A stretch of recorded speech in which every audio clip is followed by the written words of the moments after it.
5 4 3 2 1 0.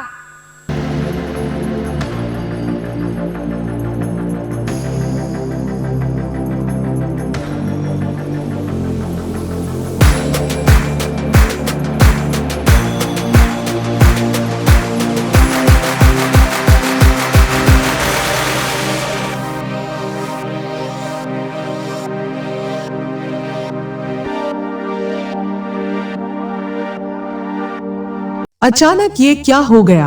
कहां से आ रहे ये सिग्नल? 5 किलोमीटर दूर से ही आने लगे एलियन के सिग्नल। चांद से बस 25 किलोमीटर दूर है चंद्रयान-3। अब 23 अगस्त को सफल लैंडिंग का इंतजार। दोस्तों, चंद्रयान-3 भारत का तीसरा मून मिशन है, जो भारत की अंतरिक्ष यात्रा के अगले अध्याय को शुरू करने जा रहा है। इस मिशन की सफलता हमें चांद के बारे में और जानकारी देगी, दुनिया में भारत और भारतीय अंतरिक्ष अनुसंधान संगठन इसरो का नाम ऊंचा करेगा। इसरो ने एक बार फिर अपनी क्षमता और समर्थन का परिचय दिया है। चांद की सतह पर उतरने की तैयारी कर रहे चंद्रयान-3 के लिए शुक्रवार का दिन भी काफी अहम होने वाला है।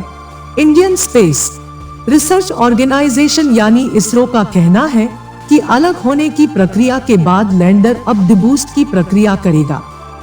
इसके जरिए वह खुद को ऑर्बिट में स्थापित करने की कोशिश करेगा। खास बात है कि चांद के दक्षिणी ध्रुव क्षेत्र में लैंडिंग की कोशिश यहीं से की जाएगी।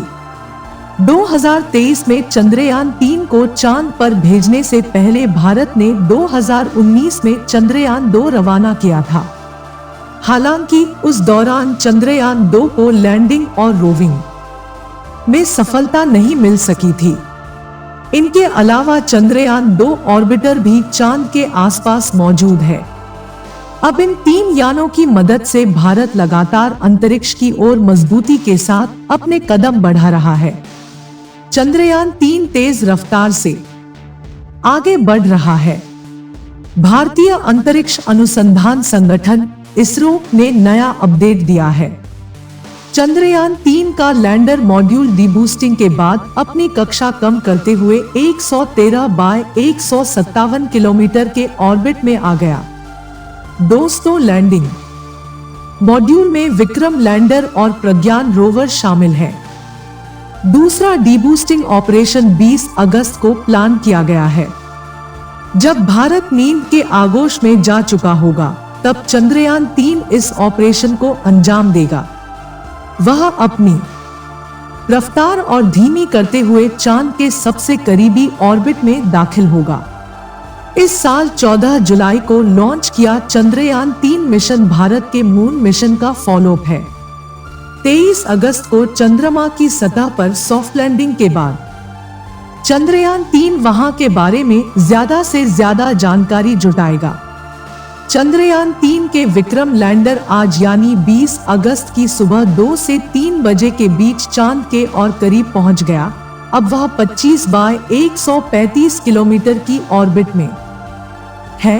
पहले वह 113 बाय 157 किलोमीटर की ऑर्बिट में था, यानी अब चांद की सतह से विक्रम लैंडर की दूरी 25 किलोमीटर ही बची है। अब बस 23 को सफल लैंडिंग का इंतजार है। विक्रम लैंडर अब चांद से सिर्फ 25 किलोमीटर दूर है। उधर रूस का लूना 25 मून मिशन तकनीकी गड़बड़ी की वजह से रास्ते से भटक गया है। रूसी स्पेस एजेंसी उससे संपर्क स्थापित करने का प्रयास कर रही है। दोस्तों, खैर, अगर रूस के मिशन में गड़बड़ी होती है तो वह चंद्रयान-3 से पहले चांद की सतह पर लैंडिंग नहीं कर पाएगा और यह भारत के लिए गौरव का विषय होगा। भारत ही नहीं, पूरी दुनिया को 23 अगस्त 2023 का बेसब्री से इंतजार है। यदि आप लोगों को भी 23 अगस्त का इंतजार है तो कमेंट बॉक्स में लिखकर जरूर बताएं। इसरो वैज्ञानिकों के अनुसार यही वह दिन है जब चंद्रयान-3 को चंद्रमा के साउथ पोल पर सॉफ्ट लैंडिंग करनी है। लैंडर विक्रम अब अपने दिमाग का इस्तेमाल कर रहा है। अपने सेंसर्स की मदद से वह लैंडिंग की मुफीद जगह तलाशेगा, फिर अपनी स्पीड को लगभग 0 कर लेगा। फिर हौले हौले चांद की सतह पर कदम टिकाएगा। चंद्रयान 3 के विक्रम लैंडर ने 17 अगस्त 2023 को प्रोपल्शन मॉड्यूल को छोड़ दिया था, खुद आगे चल रहा था और उसने दूसरा रास्ता पकड़ लिया था। इसी रास्ते से वह चांद के और नजदीक पहुंच गया है। 18 अगस्त की दोपहर से पहले विक्रम लैंडर और प्रोपल्शन मॉड्यूल 153 बाय 163 किलोमीटर की ऑर्बिट थे, लेकिन करीब 4 बजे दोनों के रास्ते बदल गए। इसके बाद विक्रम लैंडर 113 बाय 157 किलोमीटर की ऑर्बिट में आ गया। तब इसकी दूरी चांद की जमीन से सिर्फ 113 किलोमीटर बची थी, यानी विक्रम 113 किलोमीटर वाले पेरिलियन और 157 किलोमीटर वाले एपोलियन में था। इस समय विक्रम लैंडर उल्टी दिशा में घूम रहा है, यानी रेट्रोफायरिंग कर रहा है। विक्रम लैंडर अब अपनी ऊंचाई कम करने के साथ साथ गति भी धीमी कर रहा है। दोस्तों, इसरो की पहले से ही तैयारी ये है कि 20 अगस्त की रात होने वाली डीबूस्टिंग के बाद विक्रम लैंडर चंद्रमा से सिर्फ 24 से 30 किलोमीटर की दूरी तक पहुंच जाए। एक बार जब विक्रम लैंडर को 24 या 30 किलोमीटर की ऑर्बिट मिल जाएगी, तब शुरू होगा इसरो के लिए सबसे कठिन चरण, यानी कि सॉफ्ट लैंडिंग। चांद के एकदम नजदीक 30 किलोमीटर की दूरी पर आने के बाद विक्रम की गति को कम करना, उसके लिए सही जगह खोजना, सही गति में लैंडिंग कराना, वह भी 4.25 लाख किलोमीटर दूर से। यह सारा काम बेहद जटिल और कठिन होने वाला है। दोस्तों, चंद्रयान 2 भी सॉफ्ट लैंडिंग के समय ही क्रैश हुआ था, लेकिन इस बार ऐसा नहीं होगा। लैंडिंग मॉड्यूल के सफलतापूर्वक चांद पर उतरने के बाद उसमें से रोवर प्रज्ञान बाहर निकलेगा। लैंडर मॉड्यूल में 3 पेलोड है जो चांद की सतह की स्टडी करेंगे। रोवर के जिम्मे चांद का केमिकल लोचा होगा। वहां की मिट्टी और पहाड़ों का एनालिसिस भी रोवर प्रज्ञान करेगा। भारत ही नहीं, पूरी दुनिया को 23 अगस्त 2023 का बेसब्री से इंतजार है। इसरो वैज्ञानिकों के अनुसार यही वह दिन है जब चंद्रयान 3 को चंद्रमा के साउथ पोल पर सॉफ्ट लैंडिंग करनी है। लैंडर विक्रम अब अपने दिमाग का इस्तेमाल कर रहा है। अपने सेंसर्स की मदद से वह लैंडिंग की मुफीद जगह तलाशेगा, फिर अपनी स्पीड को लगभग 0 कर लेगा, फिर हौले हौले चांद की सतह पर कदम टिकाएगा।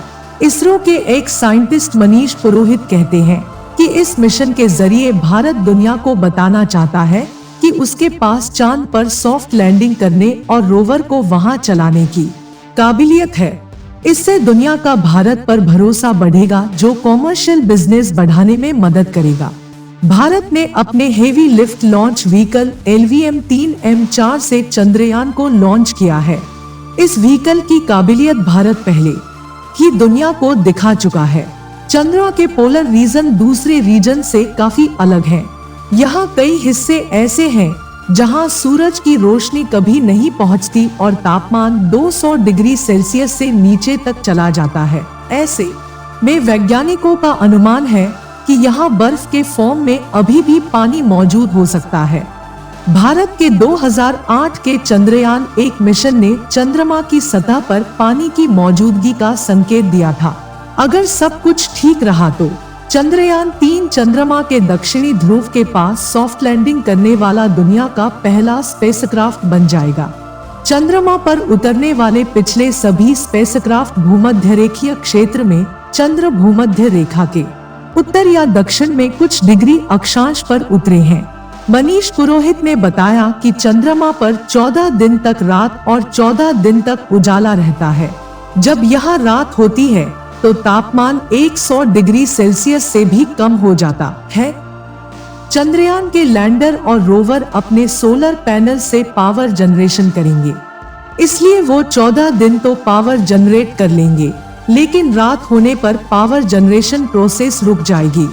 पावर जनरेशन नहीं होगा तो इलेक्ट्रॉनिक्स भयंकर ठंड को झेल नहीं पाएंगे और खराब हो जाएंगे। अगर सॉफ्ट लैंडिंग में सफलता मिली यानी मिशन सक्सेसफुल रहा तो अमेरिका, रूस और चीन के बाद भारत ऐसा करने वाला चौथा देश बन जाएगा। अमेरिका और रूस दोनों के चंद्रमा पर सफलतापूर्वक उतरने से पहले कई स्पेसक्राफ्ट क्रैश हुए थे। चीन 2013 में चांगई 3 मिशन के साथ अपने पहले प्रयास में सफल होने वाला एकमात्र देश है। दोस्तों, आपको ये जानकारी पसंद आई हो तो वीडियो को लाइक, शेयर और आपके मन में कोई भी सवाल हो तो आप हमें कमेंट बॉक्स में लिखकर जरूर बताएं और अपने चंद्रयान के लिए एक बार जय हिंद जय इसरो जरूर लिखें।